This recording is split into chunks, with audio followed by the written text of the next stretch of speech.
Cool. Cool. Hi, Kristen. Happy to have you here. Happy that we get to do this. Yeah, thanks for inviting me. I've never been on a podcast before. Cool. It'll be fun. How have you been? I've been good. Things have been good. Enjoying summer here in Boulder, getting up in the mountains, getting outside, enjoying the sun and the rain, the daily storms, but yeah, it's good. Cool. I know you're really big into running, and I'm really interested in that. I just wanted to ask, like, how did you get into running? How did I get into running? Well, I was a freshman in high school, and I wanted to get involved in something so I could make friends.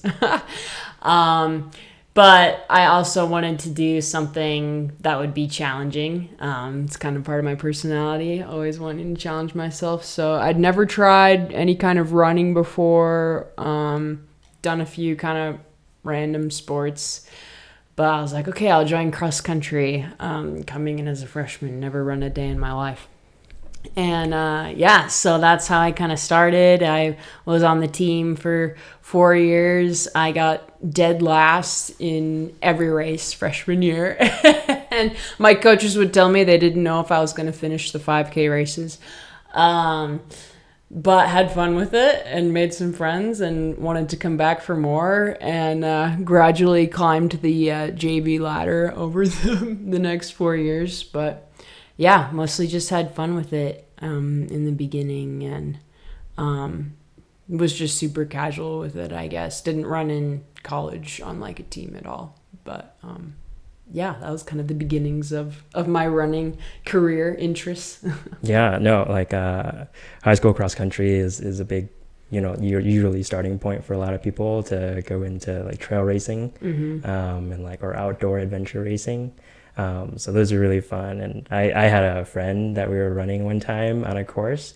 He got his like spike ripped off from his shoe as we were running, because you know how you run in a pack at the beginning, especially at the beginning from like the start line. And like, yeah, it was maybe like quarter mile into the woods. He got his like spike ripped off by another spike from the back. Oh, shoot. And I had to run like the whole race one shoed. Oh, I guess my gosh, barefoot. dang. PR'd.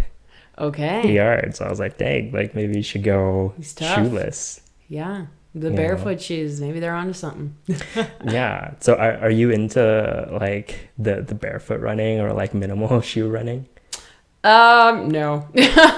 I've tried a lot of different kinds of shoes. I guess I've never really bought barefoot shoes.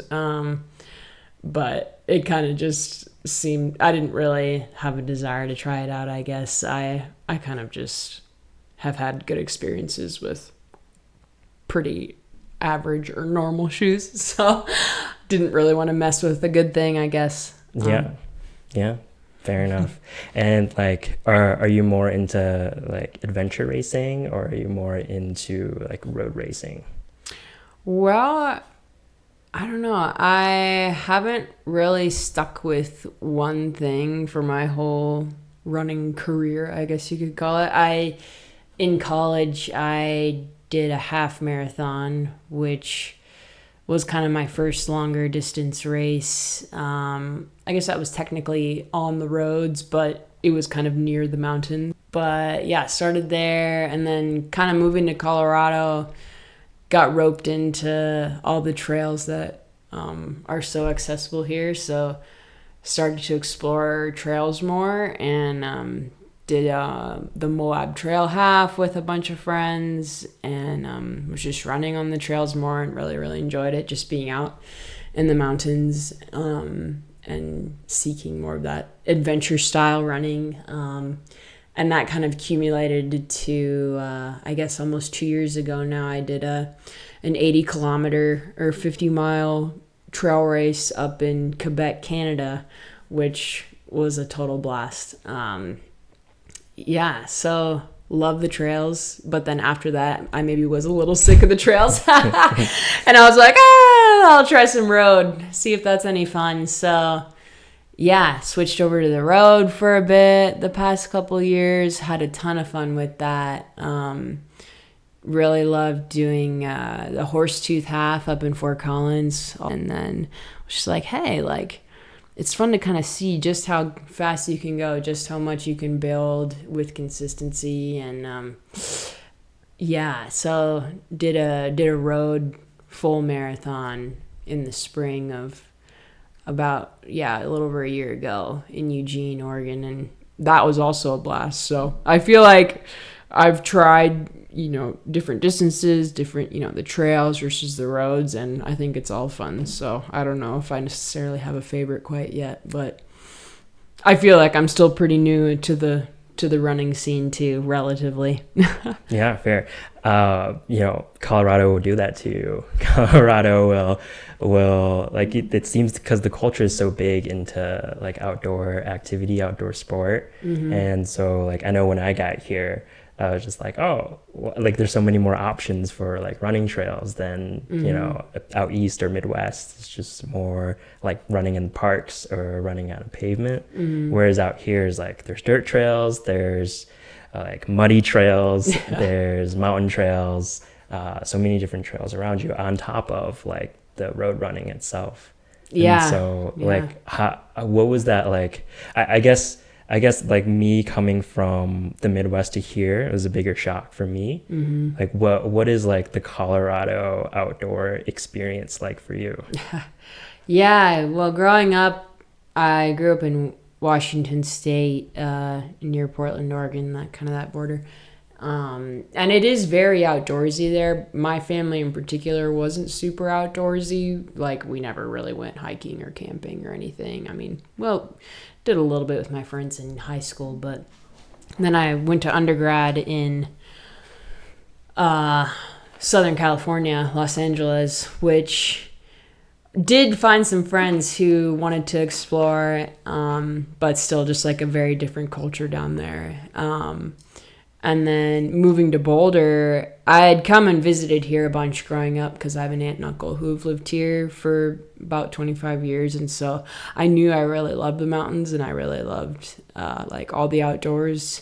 But I'd never really lived in a culture where it's like so hyper focused on those things. And just how everyone loves to do all of the activities. So it was definitely still a culture shock, I think, moving here, but in a good way, I think, because I felt like I kind of fit in and found people who enjoyed the same things that I do, which is just super fun when it's just so embedded in the culture of like people move here to be outside, to camp, to hike, to ski, to bike, to run, all these things. And even though I hadn't experienced a lot of that growing up, just kind of like jumping into the communities and the cultures here that are just like so centered on enjoying like all those activities that are super accessible like in this town is just really fun. So it's easy to move here and then get plugged into the communities who love the trails and who love the roads and whatever activities. And it can be easy to find people to just go share those things with, which is fun. It can become a little obsessive at times, which, you got to personally gauge like, okay, am I going to be the kind of person who's got to go up to the mountains and do something every weekend, or like, how can I pace myself so that I like have a sustainable way of life here and like it's not just a craze that I move here and do all the things and then leave, but maybe actually want to stick around here and feel settled here and stuff like that. So yeah. yeah. Obsessive for sure. I've seen from like time to time like people are just doing like all these crazy ultra marathons or like super long distance races where it requires like full 24-hour plus time frame to do. Yeah. And I'm just like, oh my gosh, like how does somebody run for such a long time like without sleeping? Yeah. No, so I guess like, are you into, I guess you said 80K earlier or 100K? 80 kilometers was the longest trail race I did. Yeah. Okay, cool. how was that?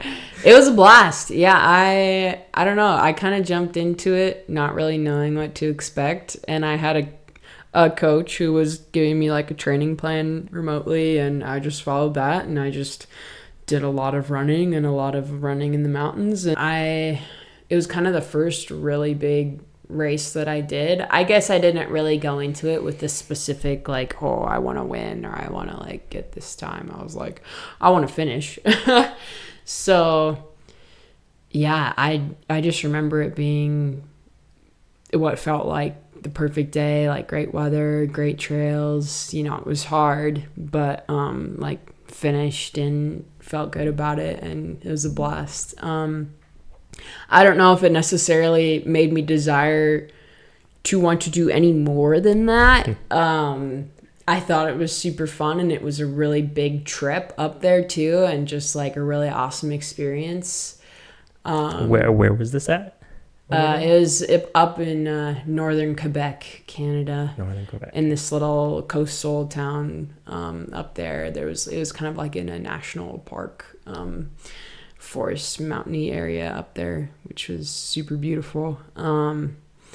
Yeah, great experience. But I think if I were to go back to the doing trails, I don't know if I would want to do necessarily the 100-milers or thing like 24-hour longer races like that. That just gets into a whole another sport almost. It's like, I don't know if I really feel the need to do that. Yeah. I could still get out and enjoy long runs and not like go into that crazy long race. Yeah, because you gotta like plan out your meals at that point, right? Definitely more than just a long run at that point. It's like you're figuring out how you survive too. So yeah, it's super fun to watch, and like the Western States Endurance Run, like that's really fun to watch. And yeah, I don't know if I would ever really want to do one of those ultra long ones. 50K is a really fun distance. That's just over 30 miles. Yeah, I would definitely do another 50K. I don't know if I would necessarily do another 50-mile. Maybe if I found like a race that I was super interested in, like a destination, or maybe I would consider it. Or if there was someone who wanted to do it with me. But yeah. Fair enough. And so this was what the translation is to a little bit over 30 miles. Is that right? For a 50-kilometer race, yeah. Okay, gotcha. And that's still technically over the marathon distance, so you would still categorize it as ultra. Yeah, I guess when they talk about ultra marathons, it would be anything over like the classic 26.2 miles. So I guess it would still be an ultra. Yeah, it's funny that you bring up Western States. I was just watching like a couple documentaries on Courtney, the watcher here. Yeah, she's amazing. And like just watching her win just now, like the 2023 Western States 100 in California. I was like, oh my gosh, like that is crazy. Because like I know her plan was to run the Colorado trail, the FKT there, I think it is called. And it's like I didn't even know this. Like I've camped many times on the Colorado trail, but I didn't know like the full distance of what it was. From Durango to, I don't even know what the end destination, but it's like 500 miles. Yeah, so like for 500 miles, like that's not even one day. Like that'll take many days to accomplish that. Yeah, for sure. Like how does anybody like justify that, do you think? There's always got to be someone who goes to the extreme, who goes the farthest, who does it all. Someone's got to get the world records, I guess. Fair enough. I'm interested in like all aspects of like the training and like the planning. Like so for I guess if we start on diet there, like throughout a training program, like what is your diet like?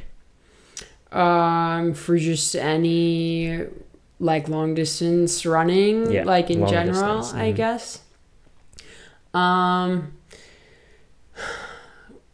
I think probably it seems simple, and like, you know, I think a lot of people try to overthink it, but the number one thing when you're doing any kind of like running and training and like you're putting your body through a lot of energy expenditure is just eating enough. So just like eating enough calories to support your training load, and that's like the number one thing across all boards. Like people try to say like, oh, this diet's the best, oh, you got to eat this, oh, you got to take these supplements, you got to do all this, but in order to just like keep your body healthy and prevent injury, you just simply have to eat enough, like as your baseline. So I'd say that's probably the most important thing. I think, yeah, just that getting that energy balance is kind of the hot words right now. And yeah, I think people, it's really important to prioritize like, I mean, all the macronutrients, but especially carbohydrates, just to really give your body the energy that it needs for how much you're spending. But then also in your recovery, you need much more protein than like a sedentary person. And then also fats to like sustain you and to make sure your body's like other processes are functioning normally, and like your hormones are balanced and all these things. So yeah, really it's funny, it's all important is the answer, I guess, but yeah, definitely eating enough, making sure your body is getting enough protein and recovery and that kind of thing. And yeah, hydration is huge, always. Hydration with electrolytes. People don't realize how much electrolytes you lose in sweat, and just making sure those are balanced and replenished. And then also fueling before and during runs is also something that people really have to learn. I had to learn. Just getting into running and long distance running is how big of a difference it makes to fuel during your run, to give your body the energy it needs to sustain and to keep going, I guess. Yeah, nachos and beer is what I hear from Courtney, and I think it's really funny when she says this, because it's like maybe it's like it's like a reward, right, for like after a big race. I would imagine it's probably like not sustainable if you do it on like a daily basis, like if you just keep eating junk. And so like I would bet like, you know, eating clean for, you know, probably a majority of the training sessions are probably ideal. I don't know of many people that just like ride off of a beer and nachos for their entirety of their race plan. Yeah, I mean, there's definitely a balance. Like, some people are like, oh man, you run so much, you can just eat whatever you want, which is true to an extent. Like, on the one hand, your body just needs calories, and if that's beer and nachos, like, for the immediate, like, that'll give you calories and like that'll keep you going or whatever. Like, I'm not saying if you're just eating it during a run necessarily, but you know, in life you can indulge on, you know, these different things that, you know, taste good and maybe aren't the best for you. So there's a balance of like feeling, you know, I can eat these things and, you know, it's just calories, but it's also, you do want to have the longevity mindset as well, as like, okay, in general, I want to make sure I'm like actually eating fruits and vegetables, and I'm actually like not just eating a bunch of fried food that's going to clog my arteries and like whatever, because it's a lot of us don't think long term. And even though we exercise a ton, if you eat junk for your whole life, like, it's not, it can still give you health diseases. It can still give you like way down the line, when the times that we don't think about, you know, when we're however old, where things start to catch up with you, it won't matter that you like, you ran marathons and stuff if you just filled your body with junk, and then all of a sudden you have like high blood pressure, high cholesterol, heart disease, clogged arteries, like from all that stuff you were eating all those years. So yeah, it's definitely a balance, but I think I personally try to focus on just like giving my body good fuel, but also, you know, treating yourself once in a while. Yeah, it doesn't even feel good like when you're running on like a bunch of junk food. Sometimes like especially if you have it before you run, you just feel so heavy and like lunky. Oh yeah, and there's definitely like you have to figure out what works for you and what feels good for you, like to fuel your runs and stuff like that. But also it's like, yeah, your recovery is not going to be great if you just ate chips after a run. Like you got to make sure like, you know, like, okay, this has, you know, the nutrients I need to like rebuild my muscles and stuff like that. And then, you know, if you're like, what do I eat before a run? Well, there's a lot of science of like what you should eat before you run. Like, don't eat something that's super high fat. Don't eat something that's super high protein. Keep it like simple carbohydrates and like simple sugars that'll give you energy and like won't weigh you down or give you an upset stomach, things like that. So that's fair. What is like your go-to meal before a long run? Before a long run, I would typically do like an oatmeal with honey and like an electrolyte drink. I've also done like toast with usually like toast, peanut butter, honey, something like that. Just trying to keep it super simple. So yeah, usually like very simple before a run, not like a huge amount, but enough that'll like stay with you for a little while, and then following up with like fueling during the run. Oatmeal's great. I love oatmeal. It like sticks, you know, and like it takes a long time to burn. So it's like really helpful if you're trying to push for like high mileage that day. And like, you know, I've done things where it's like eggs and like some nuts before, and it's okay, but like the thing with eggs is like it's really efficient, and it's like you burn it much faster. At least I burn it much faster than like something like hard sticking like oatmeal. And so that's why I like tend towards to go that route too. Yeah. And so much of it is like, you know, some people can eat eggs and feel good. Some people eat eggs and feel terrible. So it's like a lot of it is personal, but a lot of it is like, okay, we know eggs, they have higher fat, higher protein, like they're going to process through your body differently. You know, oatmeal is just pure carbs and it'll like fill you and like sustain you for a little bit. And yeah, it's just the building blocks of different foods are different. So it's interesting. It's a lot of trial and error, honestly, too, figuring out what sits good in your stomach and what gives you fuel. But yeah, typically people gravitate more toward just pure carbohydrates before like high mileage or things like that. What is the honey for? Just pure energy, pure sugar. Sure. I mean, that's honestly like for the quick energy and just like to top off your energy stores. I think they recommend like as far as sugars go, like combining glucose and fructose to, which, you know, some people don't get that scientific, but like oats and honey, that'll give you like two kinds of those sugars and carbohydrates, and it's supposed to sit well and like give you energy. And I mean, when you're like doing a high output activity like running, your body just burns it. It just burns it, and you need something that can process quickly and not just sit in your stomach.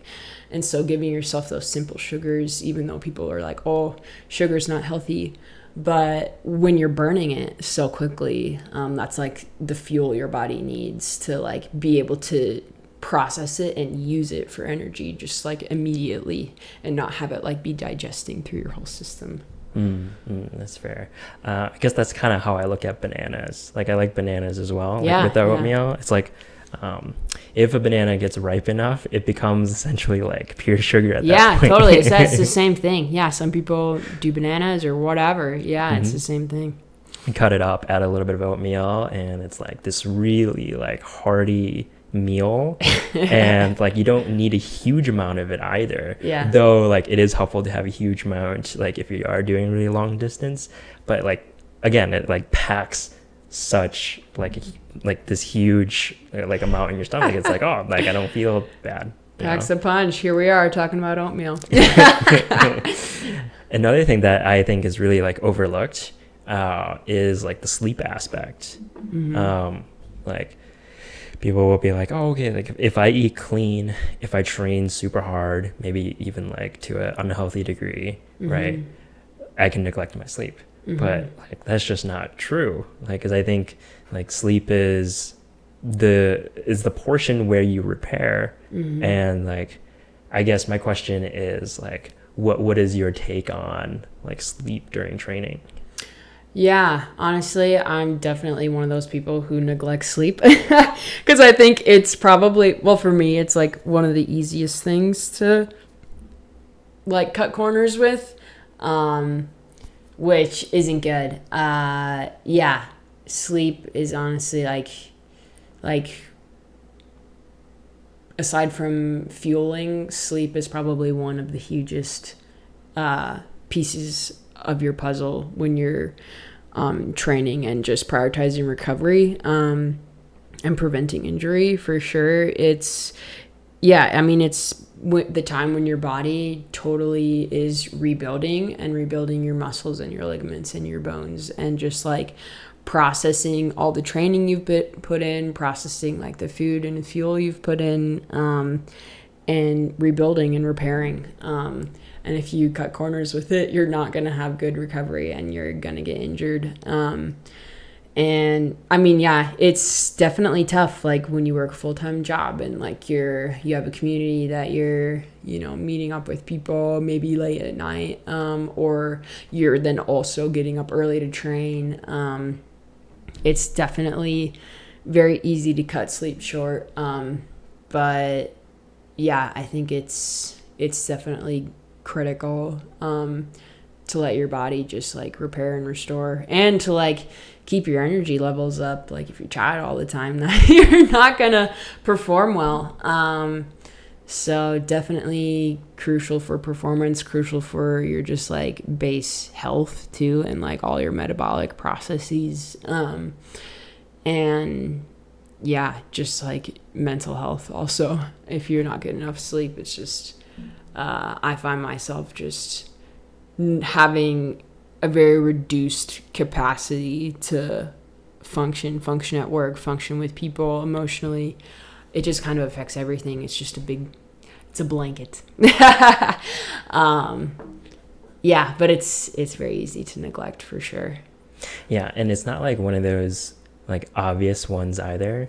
It's like when you wake up and you're like, oh, okay, I should be good. It's like one of those like it takes like hours throughout the day for you to figure out like, oh, okay, here now it's 2 p.m. I don't feel good now. Yeah, for sure. Yeah, I mean, I'm such a morning person. Whenever I wake up in the morning, well, not every single day, but I'm like ready to go in the morning. And so even if I didn't have enough sleep, I'd be like, I'm fine, like I feel good. And then but later in the day I'll start feeling super tired at work or whatever, and it's also something that accumulates. So even if you just get like, I slept okay, but maybe not as long as I could have, like it builds up like over the week, and then maybe on the weekend you're just exhausted and you can't do anything. But yeah, it's definitely one of those critical pieces to the puzzle. And like reduced sleep, it puts more stress on your body, like because it's trying to function when it doesn't have enough recovery. And that's another piece that's that I've just continually had to learn more and more, is just all the different stress that comes from different areas of your life that like puts a real impact and a real burden on your body. Stress from low sleep, stress from training, stress from like relationships or work being really crazy, yeah, just any kind of life stress that maybe I would typically brush off as like, oh, it's not a big deal, it's fine. Like, it actually like physically takes a toll on your body and breaks you down. And like your body needs to recover from all different kinds of life stress, not just like only exercising. Yeah, fair enough. And just like, I think like sleep is so crucial, and it's just like it impacts how well you do on your performance part. Like if you really want to perform well, and if you want to like push as hard as you could, like getting that sleep is so crucial, because then like it's in those key moments where you feel like, oh, like maybe I didn't get enough sleep last night. Like those key, like for example, when you're like going up like a really tough climb, you're like, I'm having a tougher time than usual. Yeah, it's you like think maybe, about all the little things that you should have done. it's like maybe I needed an extra like hour or two of sleep. And so that's why, like, personally, I think it's such an art and a discipline to like, one, fall asleep, and two, like remain asleep. Yeah, definitely. Having good sleep habits, yeah, will definitely help you in the long run. I mean, people say like, oh, don't be on your electronics before bed or things like that. Definitely all good things. I think one of the biggest things, I mean, in so many things in life and in running and everything, is just consistency too. So maybe not hyping it too much in your head, like, oh, the night before a race I didn't sleep well, like I'm gonna be totally tanked. Sometimes you don't sleep well and you do fine, but just like having a baseline of consistent sleep, like before, like in your training block, in your daily life, like having consistency in like prioritizing sleep and getting enough sleep, and is going to just set you up for success, even if maybe once in a while you have a bad night or you traveling for a race and like you didn't sleep well on the mattress or whatever. If you've had that baseline consistently, you'll probably be okay. Yeah, that tech and electronics part that you brought up is so real. It's like, it's so hard because like your phone, at least for me, my phone is my alarm clock, and so it's like, what's the first thing you see? What's the last thing you see? Yeah, it's like, for it's your sure. screen, and it's like, how do you? I guess it's up to you, right? Because like you have to be disciplined enough to like not scroll elsewhere other than like your alarm clock, right? Yeah, I mean, I'm definitely guilty. I look at my phone before bed all the time. Like, I don't think I necessarily have had too many troubles with sleep, though. I mean, I'm able to fall asleep very quickly, personally. But again, everybody's different, and like some people just can't tolerate looking at their phone right before they go to bed or whatever it is. So yeah, a lot of it is just personal. What works for you and what feels like good sleep habits to you. I also found recently that you can switch your phone to night mode or whatever it is. Black and white, essentially. Oh, okay. It's like grayscale. Sorry, grayscale is what it's called. Nice. So you can go grayscale, and like throughout your day, like the psychology behind grayscale is that it like makes it boring for you. Oh, and so you're like, I heard that. So then you don't want to look at your phone right, as much. so you spend less time. Yeah, for do, sure. do you do anything to like sort of limit yourself to tech? I probably almost 2 years now, I just decided to go off of Instagram.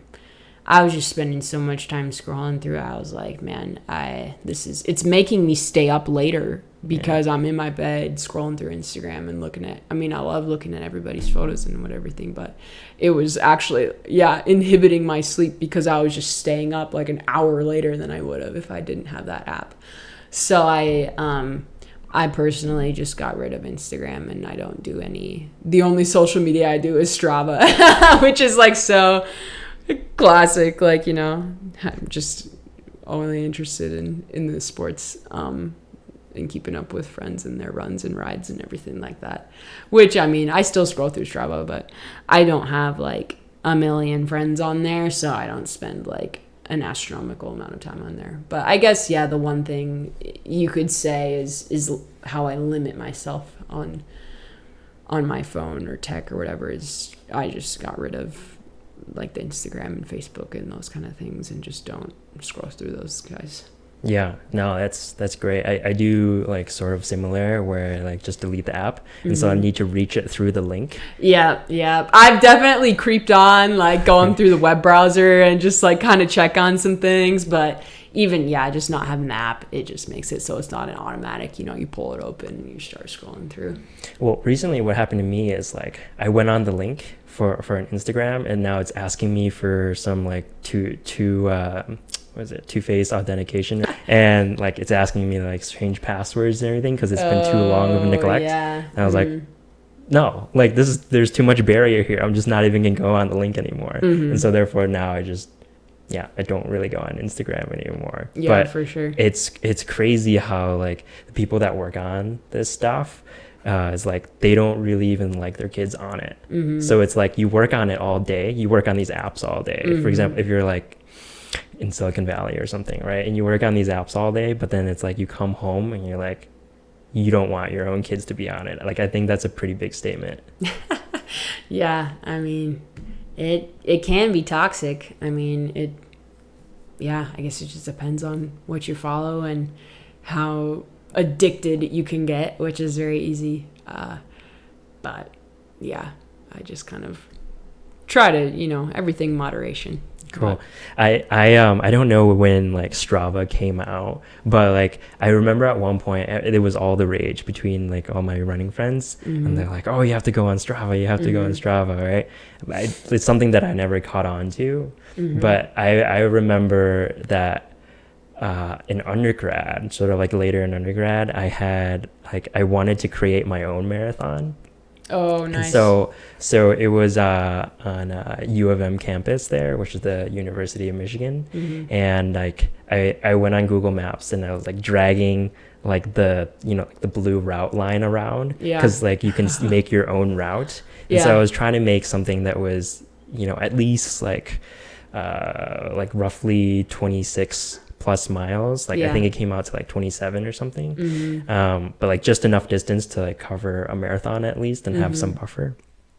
And like I remember like drawing that map out, and I remember like be like, okay, now I have to like test it. So like between sort of like the idea, like concept idea to actual like executable action. And so like going on campus and like finding out like which corners work, which corners don't work, or like this shoulder is too broad, this is actually the highway, it can't just go on here. And so like I remember like weekends going in and out of like UM campus, and I was like, oh, okay, like I'm spending a lot of time doing this, and like I wish I had something like a Strava to like show me like the distances, because I just had like the base primitive like distance watch, and that was pretty solid. But I think like having more of that like detailed outlook and like that data is really helpful. Of Strava is really helpful. Yeah, I mean, I love Strava. I mean, plug for Strava, I guess, but not sponsored. Yeah, I think it's a lot of fun. I think a lot of people can feel like it's a temptation to compare yourself to other people and get sucked down that road. But the way I use it is just like I follow my friends on there, and I just love encouraging them and seeing what they go out and do, and like cheering people on and seeing where they go, their routes, their races, their daily training, their it's just like super fun for me. And I love like how just like all the different tracking features and algorithms and just like data that the app holds is like actually super useful. Like if you get the subscription, you can do just what you were talking about, draw out your own maps on trails, and it'll tell you mileage, elevation gain, tons of stuff like that. And it'll grab trails that aren't like, this random road that you can't actually go down, because it knows, like, it tracks people using the trails and like which ones are legitimate and things like that. And so I mean, I use that all the time to map out runs, like, or bike rides or whatever, that I'm like, oh, I want to go this many miles, like where can I go? So you look through the map, you can find your trails, make your own loops, make your own routes. Tells you everything you need to know. And then I've never had a bad experience with having it lead me somewhere weird, or like having the mileage be off. Yeah, super helpful. I also love how it just like automatically keeps a logbook for you of your training. Like it tracks your mileage, it tracks like the time, your pace, just like even tracks your cadence, like all these little data fields that are like super helpful to know when you're training for something, so you can like build and improve and like see like what your history's been. And I mean, of course you can put the photos on there and the videos and, you know, comment and like things, and it makes it interactive and it makes it fun, and tag your friends. And yeah, it's definitely a ton of fun, and also like super useful. It's too fun. Seems like Instagram now. I know, right? So that's the thing, you know, I get rid of Instagram, replace it with Strava, but I think it's a little more narrow. Like there's only so much on Strava that, you know, you don't get all the ads and, you know, whatever else, random cat videos and stuff like that come on Instagram. But yeah, I definitely don't spend as much time on Strava as I would on Instagram, I guess. The one thing that I took away from that, like just trying to like make my own marathon essentially, is like how much logistics there is. Yeah, for sure. in these race coordinators making races for the racers. Like, what is the permit? What on top of like the terrain, like actual runnable terrain, right? It's like, this is water. You can't go through this river here as you're going through, right? And so just like so much thought especially the longer it goes too. And that's something I've learned personally too, of just, you know, you think about when you're thinking about, oh, I want to train for a race or an ultra marathon or something like that, and you think about just the time invested of just when you're running, and you're like, oh, like that's a lot of time. But I also found myself, I mean, maybe not a lot of people do this, maybe they do, but I spent a lot of time planning my running routes and planning like, okay, I want to run somewhere different. Where can I go? What route can I do? What mileage? And so just like all the planning then thought that goes into like the training plan and like what routes you're doing and like your paces and like your goals. Like if you're really focused on something, like even that takes a lot of time. Like, so like planning your training, executing your training, planning for your recovery, you know, planning ahead what meals you're going to have, planning ahead, like, okay, what time am I going to go to bed? Planning ahead for like your gear that you're going to bring on your run, and make sure like you're not unprepared. And so it does take a lot of time outside of the actual activity of making sure like you're set up for success and like you're taking care of yourself and staying healthy, for sure. Yeah. For like the staying healthy part, like how do you like remain, like how do you keep that like strong mental mindset? Because injuries are so prevalent, right? For the sport of running. It's like when you do get injured, like how do you stay mentally strong? Yeah, I mean, it's super personal. I mean, person to person, and it can be really challenging.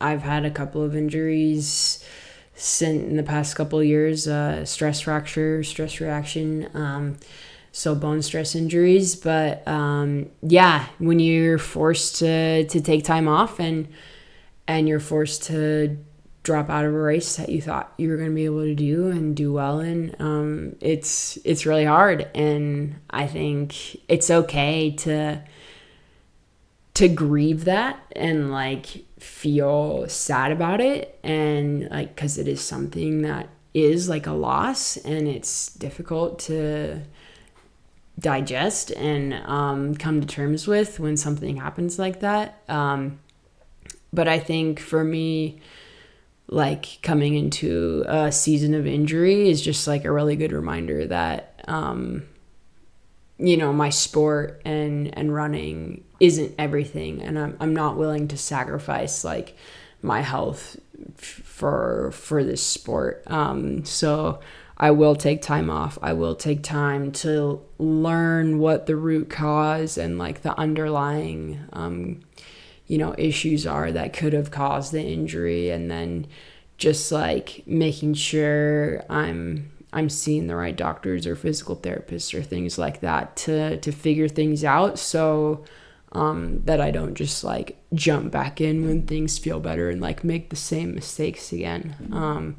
So yeah, mentally, it is difficult, and taking the time to grieve, but also taking the time to learn and keeping the longevity mindset as well. Is like, yeah, it can be tragic to miss this race that's like right now, but I also want to be able to run and do sport for the rest of my life. So I need to like keep that perspective of like, okay, this, in the grand scheme of things, this will be a really short season, and it'll be okay, and we'll learn and we'll rebuild and come back stronger.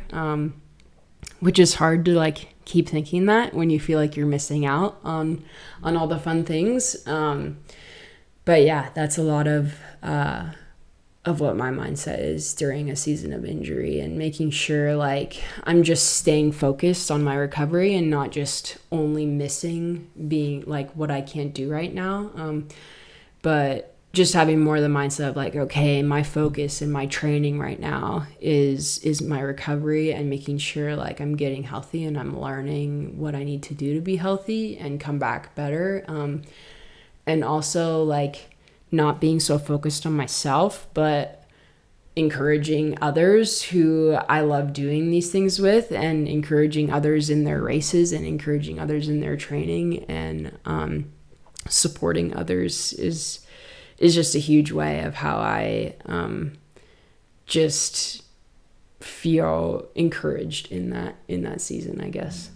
Yeah, injuries are so tough, especially when you have like momentum on your side, or like whatever part of the training plan you're on. You're like, oh, okay, like we're supposed to do this many miles like next week, right? And it's like, okay, now I have to abruptly stop. And that's something also I've learned a lot is, really, I'm like such a perfectionist. And if I have a training plan, I want to do it like exactly how it's written. And I don't want to skip a workout, and I don't want to cut a run short, even if, I'm not feeling well. But it's just like so huge. And it's that bigger picture mindset of like, hey, if your body like is feeling tired or run down, or if something's starting to hurt, like it's way better to prioritize like, okay, I'm gonna like do a shorter run today instead, or I'm gonna do an easy run instead of a workout, if it's gonna like save you from getting an injury and then being out for 6 months or whatever.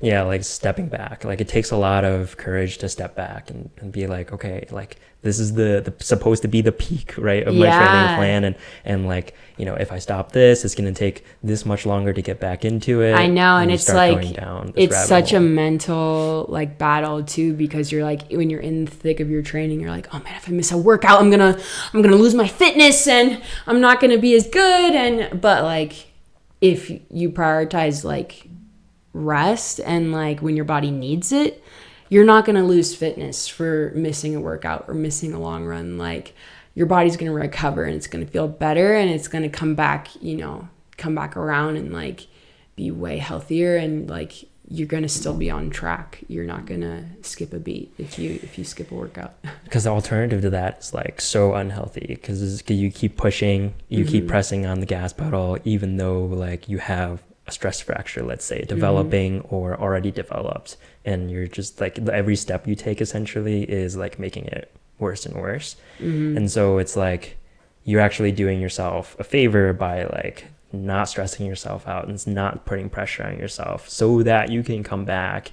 And when you come back, most likely you'll be slower, right? Just because you don't have that momentum on your side, but that like the longevity in it, like you said, is so much longer.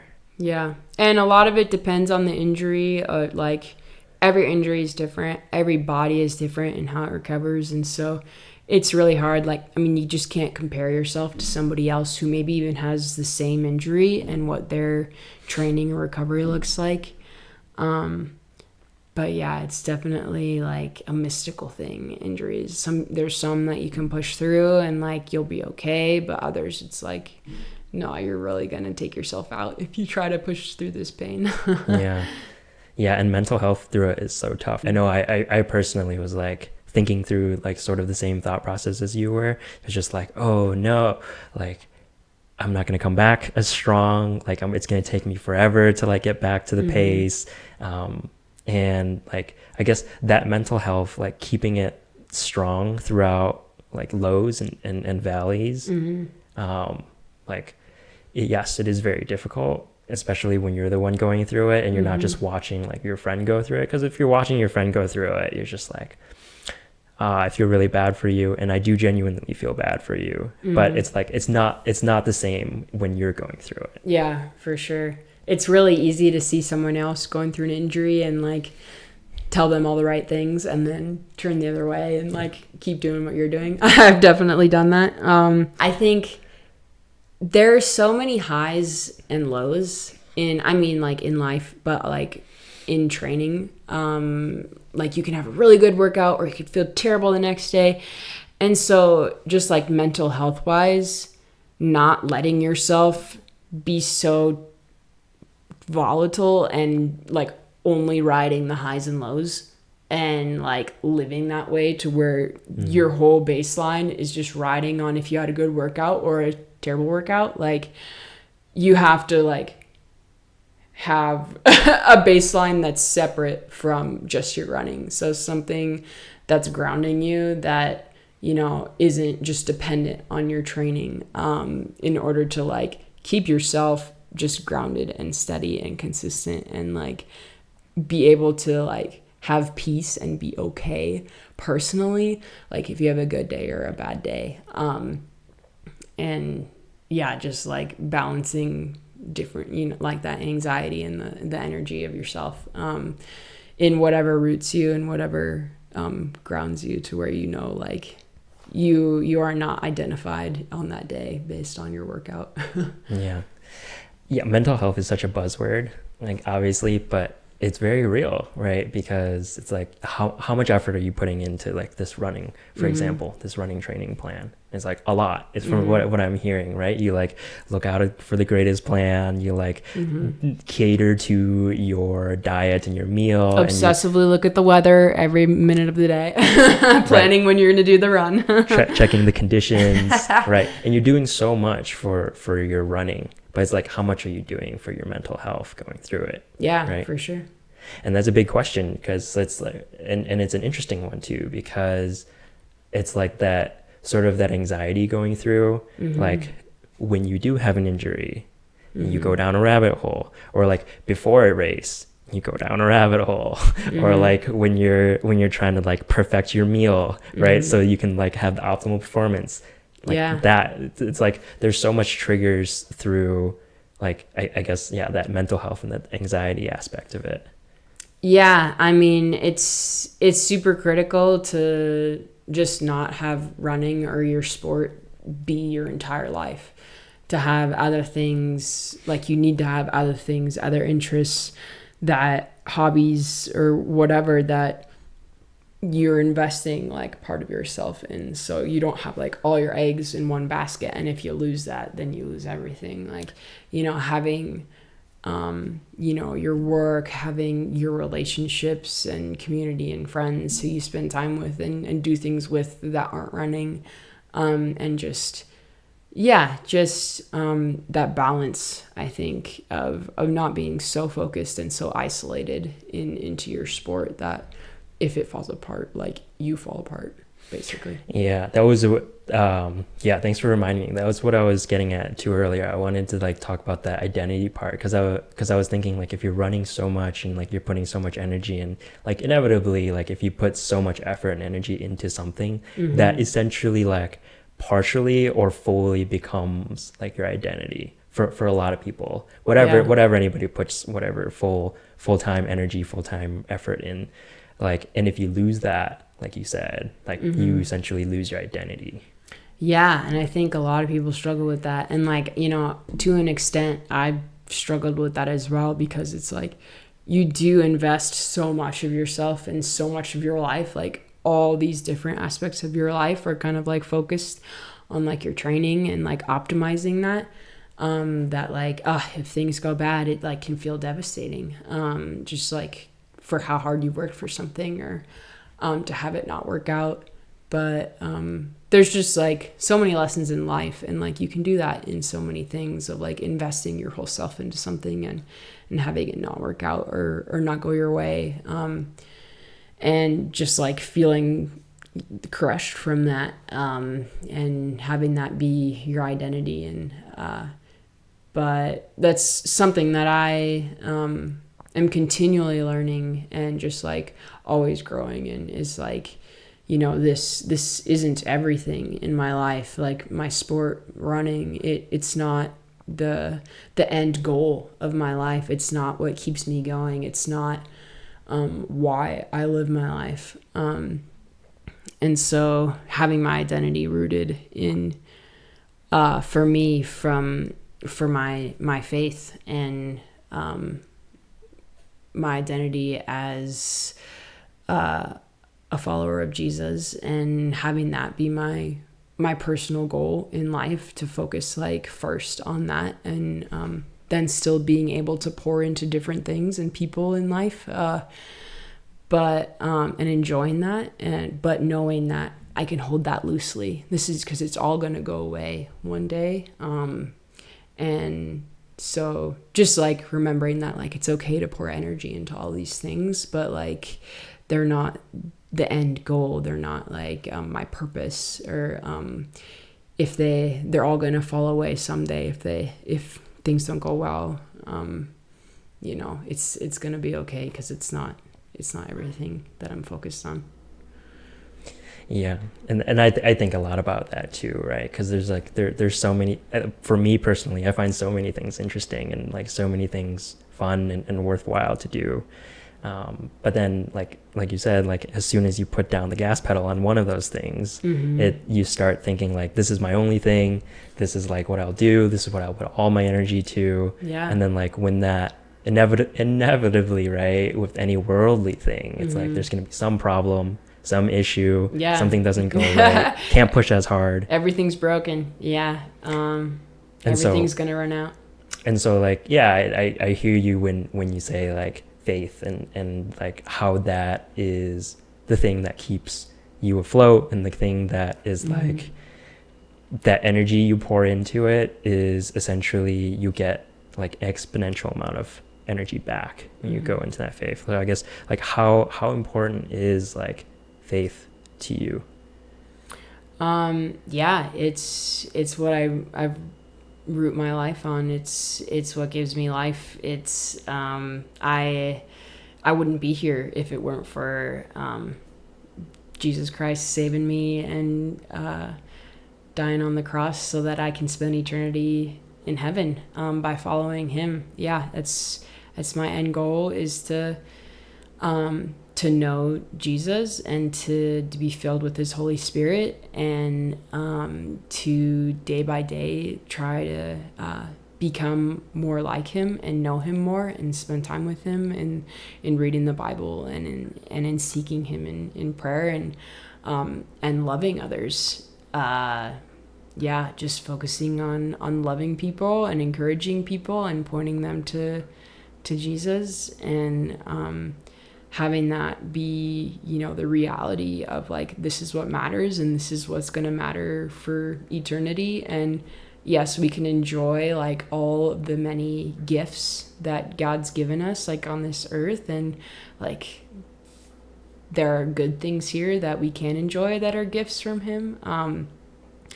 But yeah, again, they'll fall away one day, and like if we've only invested our energy in the things that will fall away, it's worthless in the end.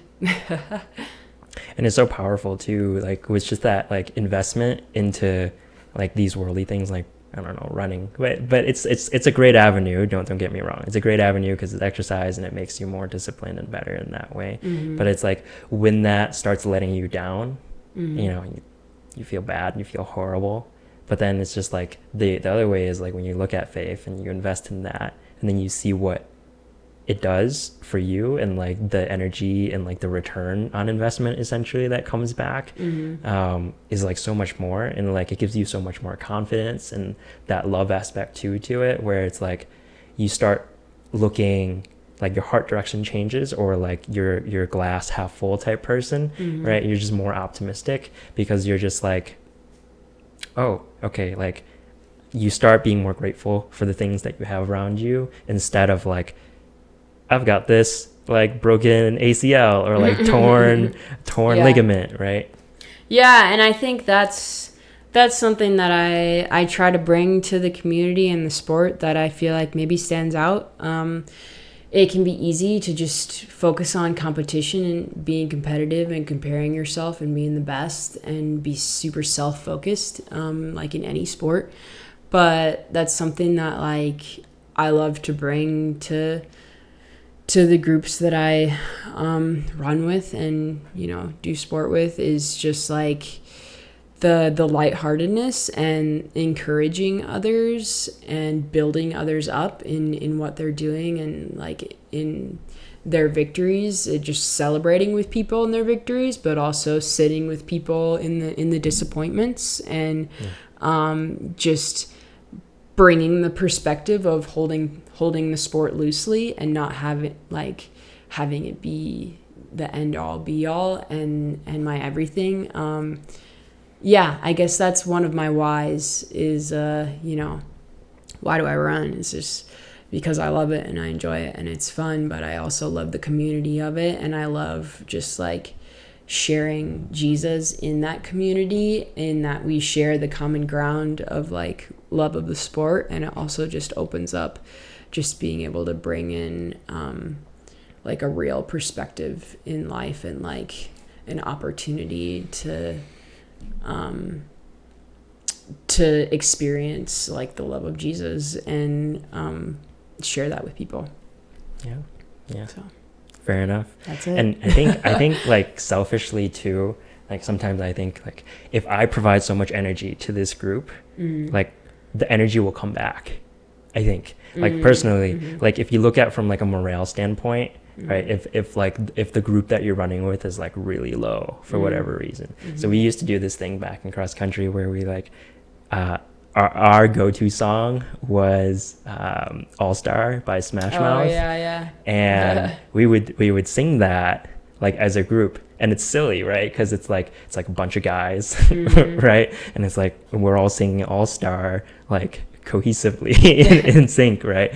But it's really great because it's like silly and it's like a little funky for like the group setting there, but it like the amount of morale that it does for the group, especially when the group is down, is immense. And so like I guess that's one thing we do as like in a group setting to bring ourselves up. But if like for example, my question is like if you run on your own, like what do you think about, or like what do you do essentially to cheer yourself up when you're in a lull? Like if I'm having a crappy run or a bad day or bad weather, if I'm by myself, I mean, I'm personally, I never listen to music when I run. I just go out and I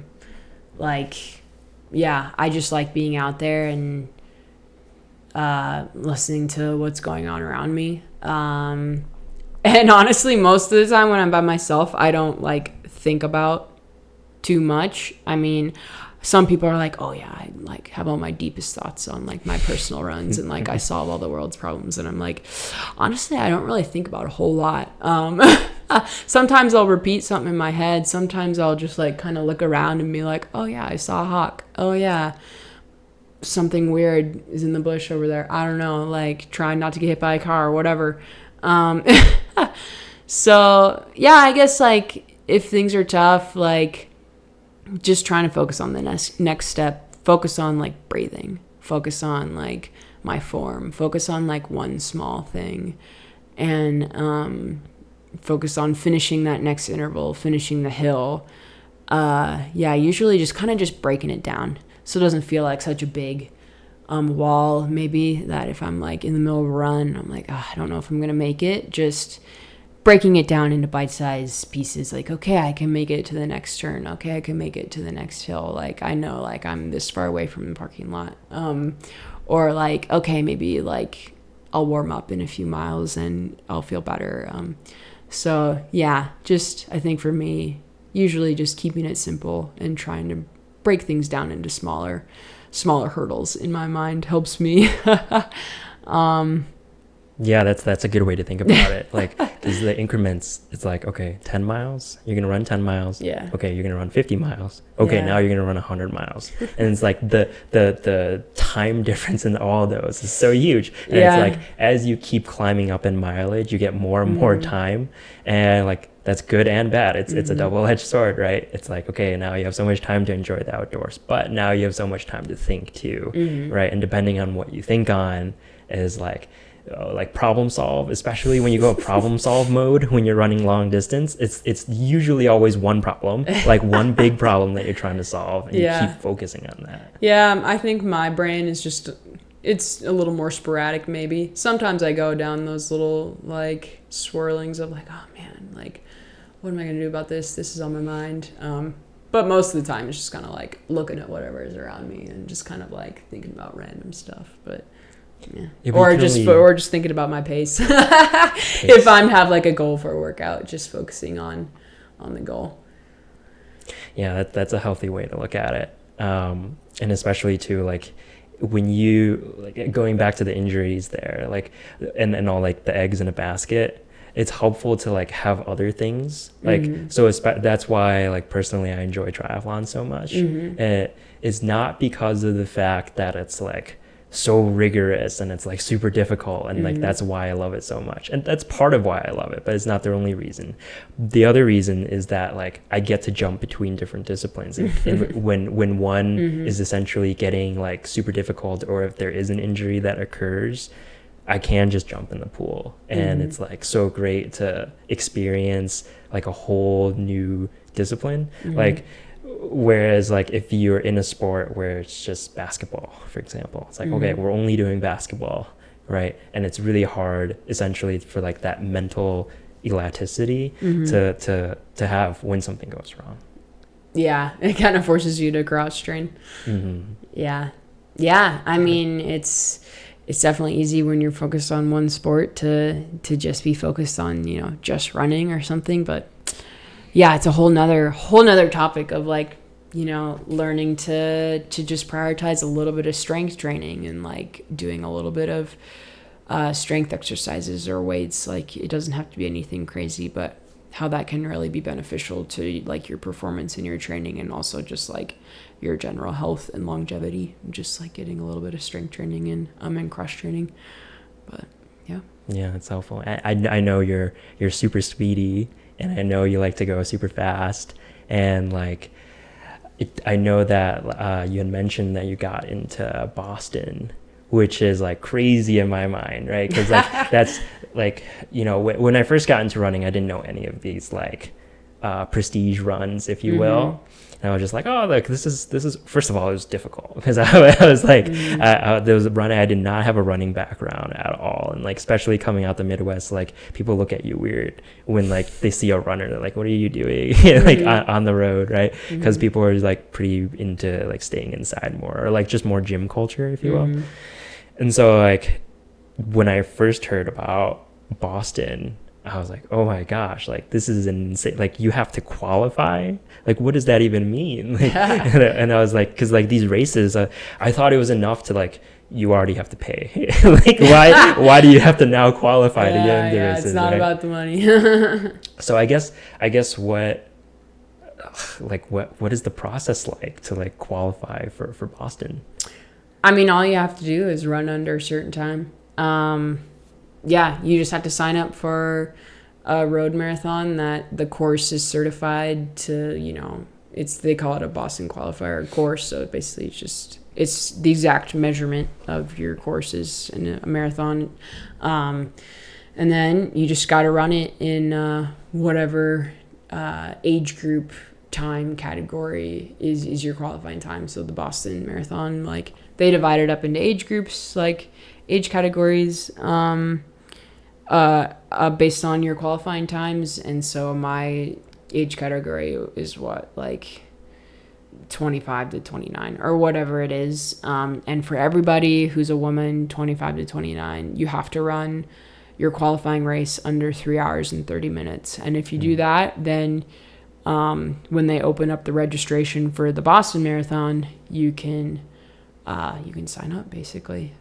So it's pretty simple. You just got to be fast enough. Yeah, but there's just like, you got to be aware of the timing windows of like, okay, I have to run my race before September or whatever, because in September I have to sign up for Boston, but then the Boston race won't be until next April. And so you kind of have to plan ahead. But yeah, you just got to run under that certain time and then you can run Boston. Unfortunately, I have not yet actually run the Boston Marathon, but I did get a qualifying time. So I don't know if that's like necessarily a dream of mine. Maybe one day to go back and qualify and run Boston again. But yeah, it's one fun goal. Yeah, because Boston is more like a road race. Yeah, right? It's a road race. Boston qualifying only applies to road marathons. Do you think that's much more difficult than it is like trail running? I think they're just very different, and they each have like their own difficulties. The trails obviously have rough terrain and vertical gain and like all of that, but the roads, you're solely focused on like your speed. So it's very different mentally. It's very different like aerobically and strength and the muscles you use and the shoes you wear and how you feel and the amount of time it takes and your training. Like everything is different almost. So yeah, it just depends person to person, I think, on what you would think is more difficult. But I think they're just like almost different sports for sure. Yeah, and like sub 3 hours and 30 minutes is so fast, like in my mind. And so like if everybody has to qualify, and I guess that's kind of what makes the race, right, is that like they have a qualifier time, so they know like people can go at this speed or like at a certain like baseline speed threshold that you have to pass. And so like when you go in there, I would imagine it be like so insane to be like surrounded by people that are all like, sub 3 hours and 30 minutes or like have the capability of doing so. Yeah, I mean, there's a lot of fast people out there. The Olympic qualifying times are much, much less than that. So there's a lot of fast people. Yeah, because it's like that idea of like, you're a big fish in like a small pond in your community, right? And then you go into Boston and now you're like a small fish in a huge pond. Yeah, it's funny. I mean, living in Boulder too, because there's so many professional athletes here. It's like, I don't even consider my marathon time like fast by any means, like, because there's so many Olympians here who I am like friends with, even too, people who have run Olympic qualifying times for marathon or whatever. So I'm like, oh my gosh, like my hobby jogger, like BQ marathon time, that is nothing, like, and it's not like I'm being unhealthy in comparing myself to other people, but I just know that like there's a lot of people who are a lot faster than me. So I don't think that I'm a big fish by any means. So yeah, no, fair enough. I just that comes with living in Boulder though. There's always going to be someone who's faster than you. And like I guess for like when you're actually running and like training for these big races, like I guess how do you know how hard to push yourself?